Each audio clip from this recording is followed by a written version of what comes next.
Well, good morning, church. Pastor Jason here. I want to welcome you to our live stream this morning since we are not in the Art Center, but it would strongly encourage you to join us next week when we'll be back there in person again, continuing our series called The Problem of God. Now, this series is largely based on the book of the same title by a guy named Mark Clark, and we wanted to readdress this. We actually launched our church with this series, but we wanted to jump back into it because, quite honestly, let's face it, a lot of people have a lot of problems with the church and Christianity. Now, maybe you used to be one of those people. Maybe that time was even recently. Maybe you come to church, but you still have a bunch of questions and doubts. Maybe you find yourself having completely sworn off religion and you're just checking this out because someone invited you to and you don't want to let them down.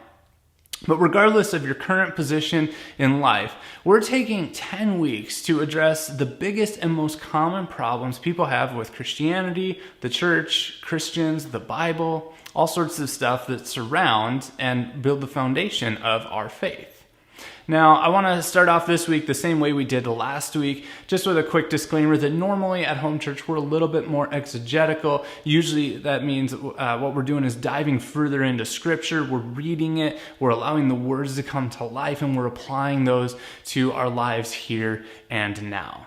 Now, this series isn't as much jumping into the Bible because using a book that people may not believe in to convince them of a standpoint or a belief that they may not believe in to begin with is, quite honestly, just dumb in my mind. But this series is so crucial to the church's existence, and there are so many people with questions and doubts about God that I know this is going to be an enlightening series both for all of you, whether or not you believe in God, or whether you've been coming to church for a long time or have never stepped foot in a church, or whether you're just kind of questioning some stuff, want to know a little bit more about maybe why we believe what we believe. Because why we believe what we believe is largely based on evidence, right? I like to tell the story about my daughter, Georgia, when she was about 3 or 4 years old. We were making pancakes one morning in the kitchen, and we had the griddle going on top of the counter, one of those electric plug-in griddles, and it was getting warmed up. I don't think it was quite to temp yet, but it was starting to get hot, and I was in the kitchen, and my wife Krista was in the kitchen sitting at our dining room table.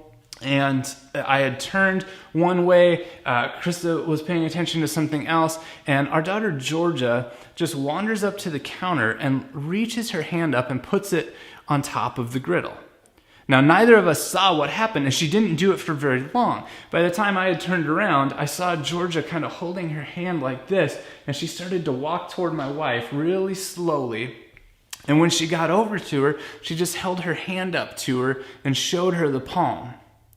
She was trying to show my wife, Krista, like, look, something happened. This isn't good. And in that moment, Krista said, oh my gosh, honey, did you touch the griddle? Her fingertips were red. And Georgia just started to break down crying. Now, what we had done is we had told Georgia many, many times, don't put your hand up here. Don't touch the stove. Don't touch this. This is hot. But she had no idea what that was like until she actually saw it for herself. She had to try it out. She just had to know. She had to see and feel the evidence for herself. This morning, we're looking at the problem of God's existence. And so the argument about the existence of God revolves largely around evidence. And it's from evidence we deduce certain things about the world, right? And what I want to challenge you to do is that with the evidence we're going to look at this morning, I want you to really digest it and think about it and ponder the points that we're going to bring up, even if it causes you to rethink views you previously held. Because, I mean, quite honestly, we can't argue with the evidence we see right in front of us. And from that evidence, we should allow it to change the way we live accordingly, right? This is the foundation to life and progress. So if we're going to believe in God, we have to ask for evidence. And as Christians, that's a perfectly fine thing to do. So this morning, that's the problem we're tackling, the problem of God's existence. The questions become, what clues are there? What evidence is in the world around us? And if the evidence is there, then we must be willing to rethink life in terms of that revelation. However, if the evidence is not there, then we have to have the courage to abandon belief in God, because there's no sense in living a life of delusion. I think you would all agree with that. Now, I believe that there's overwhelming evidence for God's existence all around us, everywhere we look. And a lot of you would say, yeah, but you're a pastor, so you have to say that. But I think out of all the countless arguments for the existence of God, there are categorically two that appeal the most to people and are most tangible for us to come to grips with. And those come from the fields of anthropology, which is the study of people, human culture, society, etc., and cosmology, which is the science of the origin and order of the universe, or the study of physical matter all around us.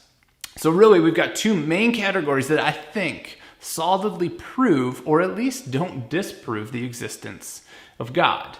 We've got people and the universe. So let's start off this morning by looking at people, or something we like to call morality. Has anyone ever said or heard these phrases? And just think if any of these ring a bell, or maybe you've said them today already, or maybe very recently, maybe this past week. Anybody ever said something like, how would you feel if someone did that to you? Right? Common one that our parents often try to get us to understand when we're kids. How about when our kids are talking to each other? That was my seat. I was there first. How about people saying, leave him alone, he's not doing any harm? Here's a good one for any of you that have ever been stuck in Minnesota traffic and those zipper merges that they're trying to get everybody to understand because they actually make traffic flow smoother. Anyway, how many of you have been stuck in one of those and you see somebody zoom up in the open lane only to get in about 30 cars in front of you, and you say, why should you get to cut in line? Right? Or, I did this for you, now you owe me something in return. How about the plead that so many people have? Come on, you promised.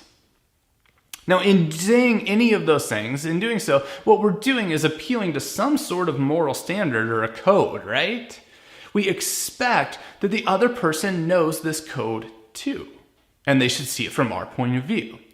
Now, C.S. Lewis observed that this language of implying a law or a rule of fair play is used by adults and children alike, and by both the educated and the uneducated among us.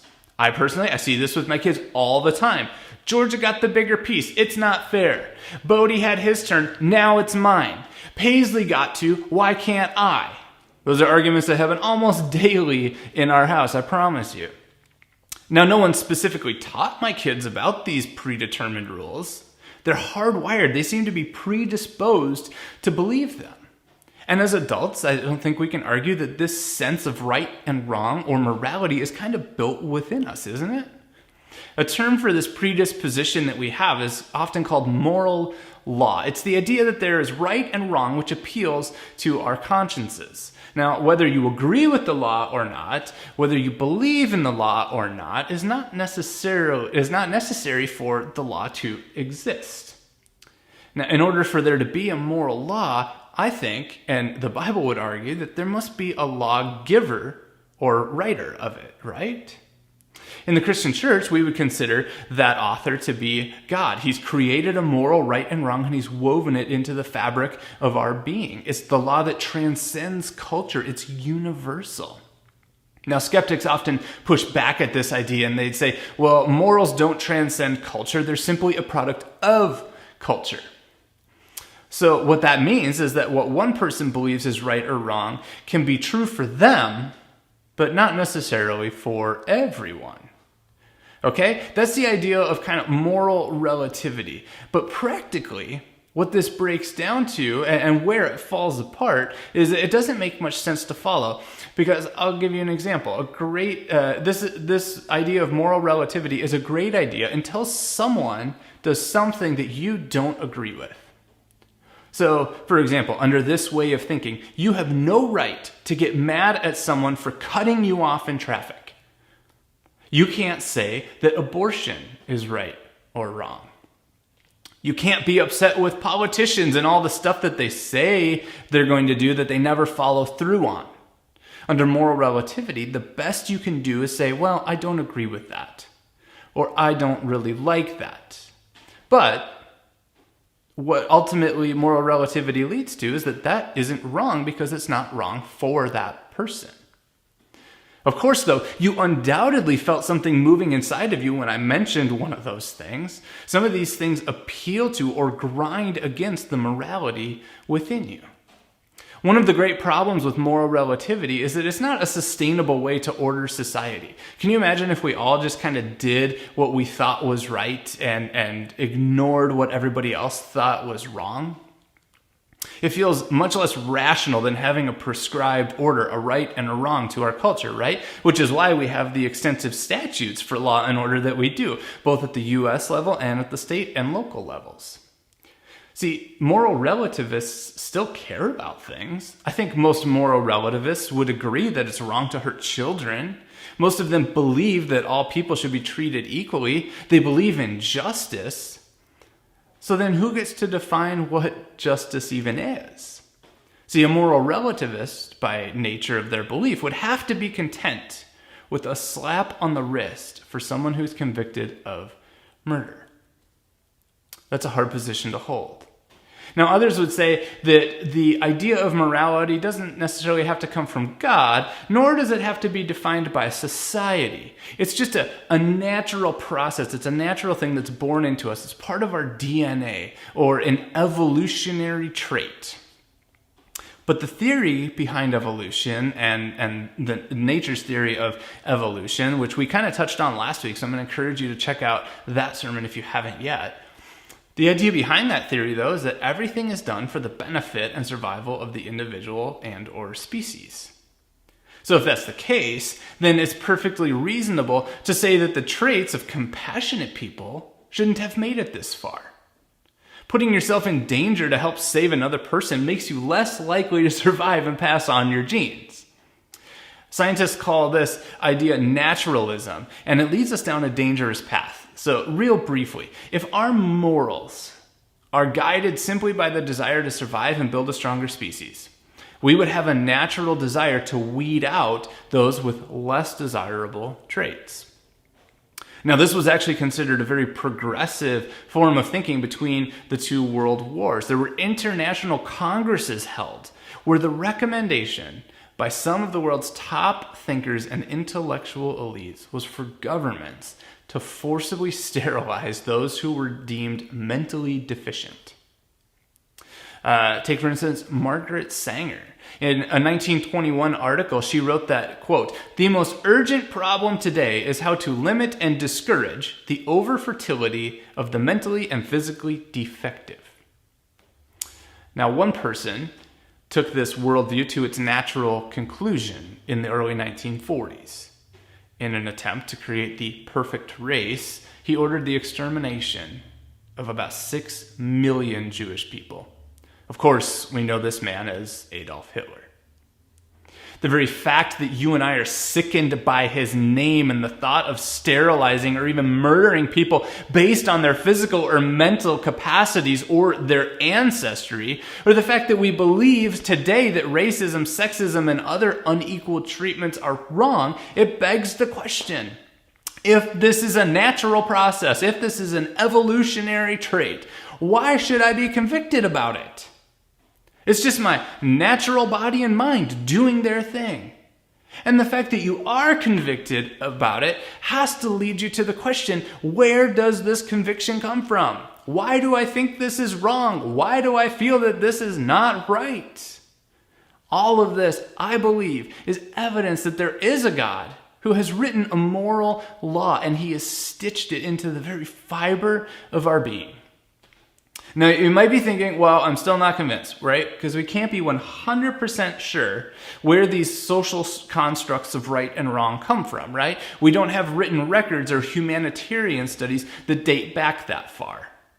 But if the study of people and our morals or our consciences isn't enough for you, let me propose the existence of God through the study of cosmology, or the order of the universe, the starry hosts above, as philosopher Immanuel Kant called them.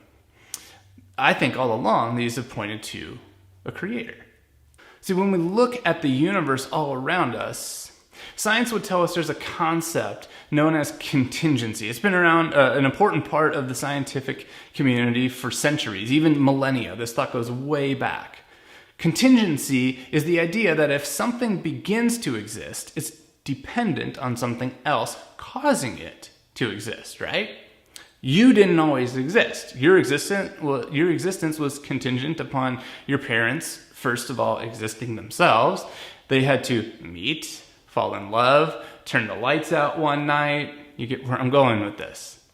Everything that exists has a cause or had a cause in the past.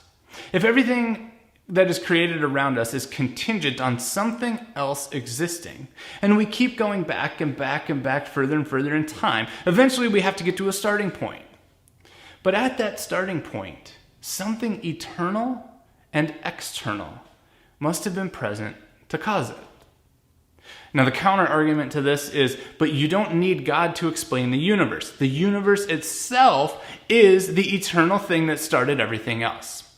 It's hard to argue against that until we look at the evidence that we now have about the universe around us, thanks to modern science. Let's look at the Big Bang Theory, right? In 1929, Edwin Hubble used his telescope to make the observation that the galaxies we can see are moving rapidly away from each other in space. He determined that space itself was getting bigger. Further study concluded that they were moving apart because they were, at one time, thrust apart by a massive explosion. This is where we get the Big Bang Theory from, and I'm not arguing that the Big Bang actually didn't happen. More on that in just a second. But by measuring galaxies' speed and distance from one another, the conclusion, which is confirmed by more modern science even than that, is that the entirety of the universe had a common point of origin. This would be the starting point of everything: space, matter, energy, and even time itself. And as the universe is continually expanding, science also shows us that the energy in the universe is decreasing, pointing to the fact that it has a finite existence. The universe is not infinite, it's dying. The Big Bang Theory is now accepted by most scientific communities around the world, but early on it actually wasn't. Now, why would that be? Because in order for this theory to hold up, it places a birthday on the universe. At a certain point, it began to exist. It would not be the eternal thing that has always existed, which is what they desperately wanted to believe. And if the universe began to exist at one point, it must have had a cause. But it couldn't be matter that caused the Big Bang, since matter began to exist in that moment. It must have been caused by something immaterial that transcends the universe. And that's exactly what Christianity has been claiming from the beginning. Now, many have since tried to deny that this cosmological evidence leads us to God or points us toward Him. They've tried to prove that the Big Bang doesn't necessarily have to have an outside cause. Stephen Hawking said in 2016, before his death, he said, "Asking what came before the Big Bang is meaningless. According to the no-boundary proposal, because there is no notion of time available to refer to. It would be like asking what lies south of the South Pole." Essentially, what this breaks down to is, what caused the Big Bang? Nothing, or in Stephen Hawking's case, it doesn't matter. Why would we ask that question? That's silly. Well, did it happen? Yes. Okay, well, then what caused it? Nothing. It just happened. Well, where did the matter come from? Nowhere. It just existed. So everything came from nothing? Yes. Now, obviously, I'm taking some liberties here with my explanation of that theory, but that's essentially it, that all of the universe came from nothing. There's no point in studying beyond, or what could have existed before. Now, if we're rational, reasonable human beings, which I want to think most of us are, we can see that this doesn't really work scientifically, philosophically, or experientially. It's like those nights when you're laying in bed, right? You hear a noise from the other room. Something makes a noise, you get up, you go to see what it was. In the end, even if you don't find an item out of place or a cause for the sound, you can't determine that it was absolutely nothing. It's either the foundation settling, a piece of sheetrock cracked, the humidity level was changing and one of your cupboard doors shifted or made a little bit noise, or the flooring was expanding or contracting. Something fell off a shelf, there's a critter crawling around somewhere. Even if you don't find the answer, you can't say that nothing made the sound. So then what is a rational scientific basis for existence? Could we at least consider, just for a moment, that there is a mind that transcends all time, space, and matter, that created everything in a moment just like that? That explanation has to be better than nothing. Now, Christianity, bear with me for a second, says that God is spirit. Jesus says that in John chapter 4, verse 24.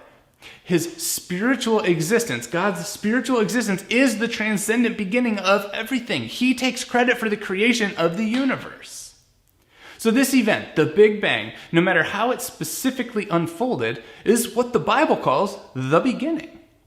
God created the universe, starting with light, and he moved on from there.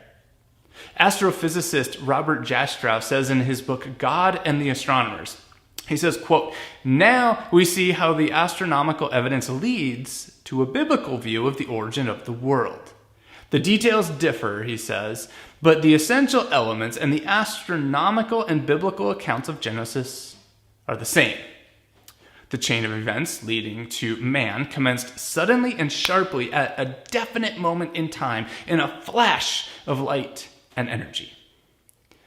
Francis Collins, the award-winning scientist who mapped the human genome, agrees, saying the Big Bang cries out for a divine explanation. It forces the conclusion that nature had a defined beginning. He says, "I cannot see how nature could have created itself. Only a supernatural force that is outside of space and time could have done that." Church, whatever begins to exist has a cause. The universe began to exist, therefore it has to have a cause. Let's dig a little bit deeper, because within that universe we see something amazing. We see something called order. Now, if you don't get down with all the theory stuff that we were just talking about, let's just look at the physical evidence around us. In nature, we can certainly see an order or an anti-randomness to the world and the universe itself. There seems to be a design, a precise balance that everything makes sense in, that it all works together in. Now, some will look at this evidence and chalk it up to luck or chance. We'll address that in a brief moment. But I think it actually takes a much bigger leap of faith to believe that this prescribed order of the universe happened by complete accident. We're going to look at the evidence of both through the lens of microscopes and telescopes. Let's start with microscopes, right? Looking at the microscopic evidence that we have in front of us regarding the universe, the origin, the world around us. When we look at the DNA of a living organism, it seems to point to intelligent design. It's packed full of information. It's a structured code that we can decode and understand. Now, an amoeba, which is a single-celled organism, is said to have enough structured and meaningful data to fill 30 encyclopedias. Can you think about the complexity involved in that? 30 encyclopedias worth of information and organized code can be found in a single living cell.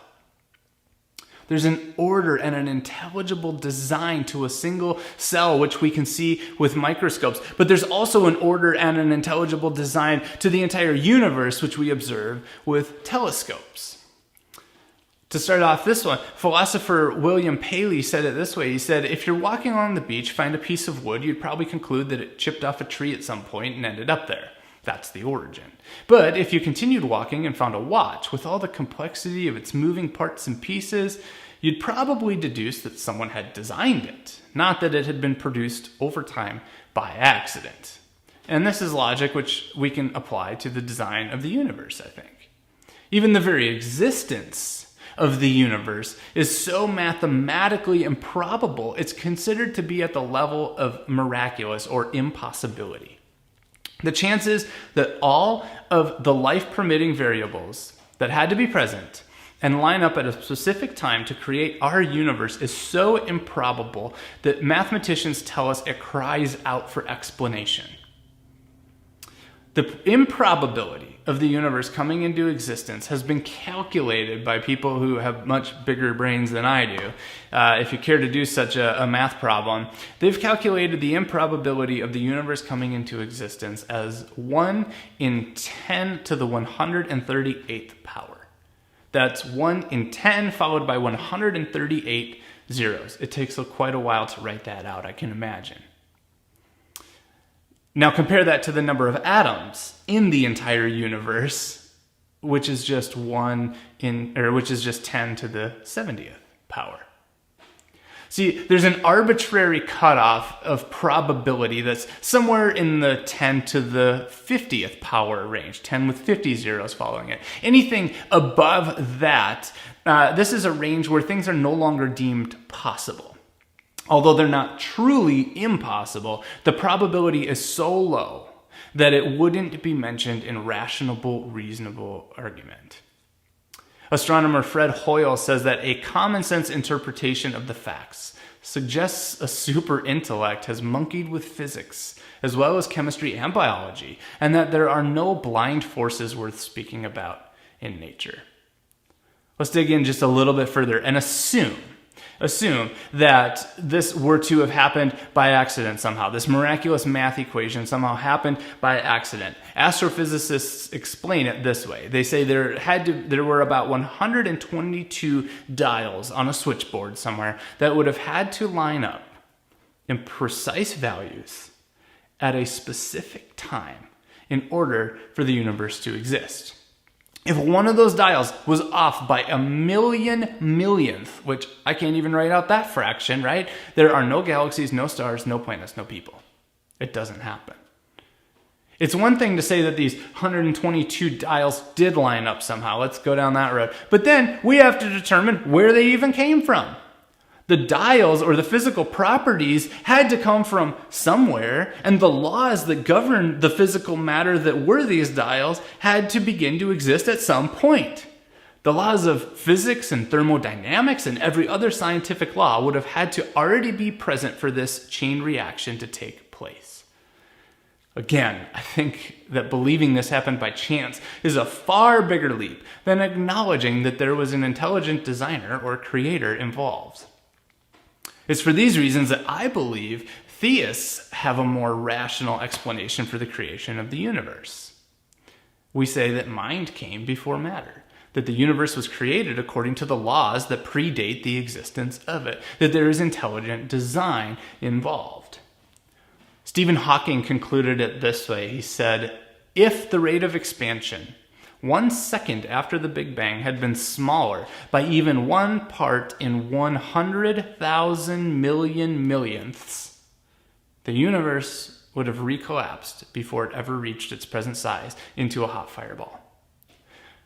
He goes on to say, the odds against a universe like ours emerging out of something like the Big Bang are enormous. I think there are religious implications, he ends by saying. So in conclusion, if there appears to be, and if we acknowledge that there's a moral law written inside of each of us, I think we would all agree to that. Even when we observe other cultures or tribes that may have practices we don't agree with, they are still observed to be operating from some sort of moral code. As humans, we may get the moral math problem wrong sometimes, but it doesn't change the fact that there is a right answer. And the Bible speaks to this. The Apostle Paul acknowledges this internal morality in Romans chapter 2, verses 14 and 15. He says, so when Gentiles, who are people who don't believe in God, he says, who do not by nature have the law, meaning they're not God's people, they don't believe in God, therefore from him. He says, if they don't have the law, but they do what the law demands, they are a law to themselves, even though they do not have the law. They show, verse 15, he says, they show that the work of the law is written on their hearts. Their consciences confirm this. Their competing thoughts either accuse or even excuse them. Paul's talking about a people that have not read or been taught God's law, but he's saying even though they haven't been taught that, they still seem to know right from wrong. They might not always get it right. They might not always be perfectly following God's law, but he says they still understand some semblance of it. It's written on their hearts. What we've learned about science, or about the universe through science, I think is truly amazing. The scientific community is not an enemy of the church or Christianity. They're simply studying the complexities and intricacies of creation as we know it. And as the church, we can't push science aside and completely disregard it. Our conclusions about the origins of the universe just differ. We don't disagree that it has an origin. We can agree that the universe itself is a finite thing. And so I love the discoveries that science has made about the complexity of the universe and life itself. I think the intricacies of life and the order of the universe are beautiful displays of God's superior intellect and his creativity. Science comes up with theories to explain how all of this came to be, and the biblical approach says quite simply this: Genesis chapter 1, verse 1, in the beginning, God created the heavens and the earth. There's our explanation, church. We can theorize on and on about what that exact process looked like, but it isn't critical that we know. It isn't critical to our belief that God created. I think it's imperative, church, that we have answers for why we believe what we do. I don't think we can categorically deny that the Big Bang Theory is completely and utterly false. That could very well be how God created everything in an instantaneous eruption of light and energy. At that moment, time began to exist. For us Christians, saying, well, I just believe in it because I just do, because I always have, because somebody told me to, is about as reasonable as saying that everything came from nothing. And using the Bible as your proof of evidence hardly seems rational. I love that science has shown us so much detail about the complexity of the creation all around us. But when we take, church, when we take what we know, when we take fact, when we study the world around us, look at it through the lens of Christianity, I think we're left with some compelling arguments for the existence of God. I hope you do too. Now, maybe you already believe all of this, and if that's the case, I am hoping that this supports your faith, bolsters it, maybe even in ways that you haven't considered before. This morning, if you're watching this and you don't believe in God, or you've had doubts along the way, I'm hoping that this appeals to your sense of reason and has given you some things to consider. As we looked at last week, Christianity and the Bible are not enemies of science. Science has never categorically disproven the existence of God. Some people just come up with theories that exclude him from the equation. But what I firmly believe is I think if you have to at least consider that what we discover in science continues to show us the complexity and order of creation, pointing more and more and more to a super intellect that transcends it all. So as we wrap up this morning, I want to encourage you to send in questions that you have about Christianity, about the church, about faith, about the Bible, etc. Anything that has to do with questions that you have regarding Christianity, regarding what we believe. Because what we're going to do is we're going to take those questions and do a couple weeks of Q&A at the end of this series, because we all have questions, doubts, and reservations, and it's appropriate to look at those and talk about them. We can address them. We're not a church that's afraid of understanding why we believe what we believe. It's perfectly normal, and I think perfectly healthy for us to examine those together. So I'd be willing to bet most of you know someone who might be interested in being part of the rest of this series, where we'll explore things like the problem of hell, the problem of exclusivity, the problem of Jesus himself. We're going to spend a whole week talking about the problem of Jesus. So I'd encourage you to invite those people along with you next week as we gather back at the Arts Center again in person, and we'll be looking at the problem of the Bible. Until I see you then next week in person, love yourselves and love others in the name of Christ.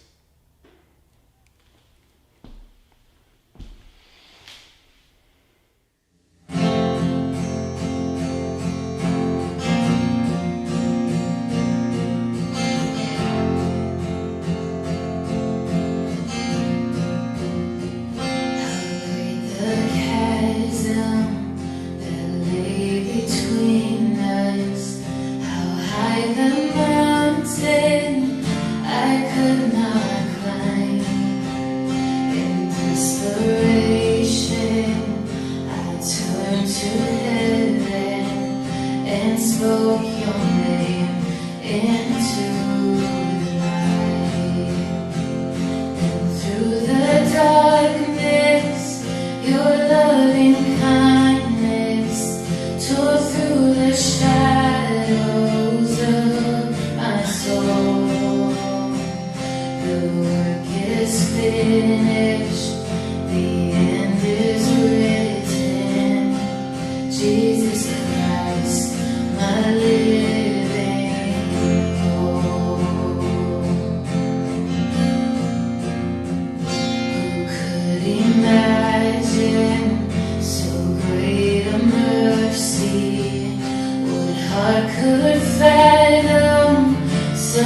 boundless grace, the God